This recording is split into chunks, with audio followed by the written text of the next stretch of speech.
उर्मीर्यनेत्रयुगमुत्तमपञ्जरस्था पात्रावशिष्टकदलीं फलपायसानि भुक्त्वा सलेन मदते विशुखं पठन्ति शेषाद्रिशेखरविभो तव सुप्रभातम् तन्त्री प्रकर्षाधुरस्वनया विपञ्च्या गायत्यनन्तचरितं तव नारदोऽपि भाषा समग्रमसकृत्करचाररम्यम् शेषाद्रिशेखरविभो तव सुप्रभातम् भृङ्गावली च मकरन्दरसानुगृह्यद्रव्वारगीतनिनदैः सह सेवनाय निर्यात्युपान्तसरसि कमलोदनेभ्यः शेषाद्रिशेखरविभो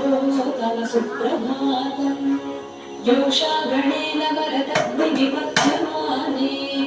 घोषालयेषु दधिमन्तरतीव्रघोषाः रोषाकलिं विदधते ककुतश्च कुम्भाः शेषाद्रिशेखरविभो तव सुप्रभातम्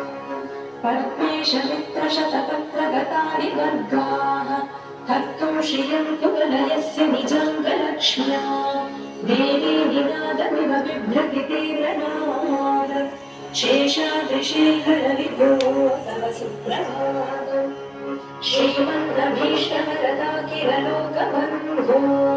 श्री श्रीनिवास जगदेकदयैकसिन्धो श्रीदेवताग्रहभुजाङ्कर दिव्यमूर्ते श्रीवेङ्कटाचलपते तव सुप्रभातम् श्रीमन्नभीष्टवरदाखिललोकबन्धो श्री श्रीनिवास जगदेकदयैकसिन्धो श्रीदेवताग्रहभुजान्तर दिव्यमूर्ते श्रीवेङ्कटाचलपते तव सुप्रभातम् श्रीस्वामि पुष्पविकाप्लवनिर्मलाङ्गाः श्रीवे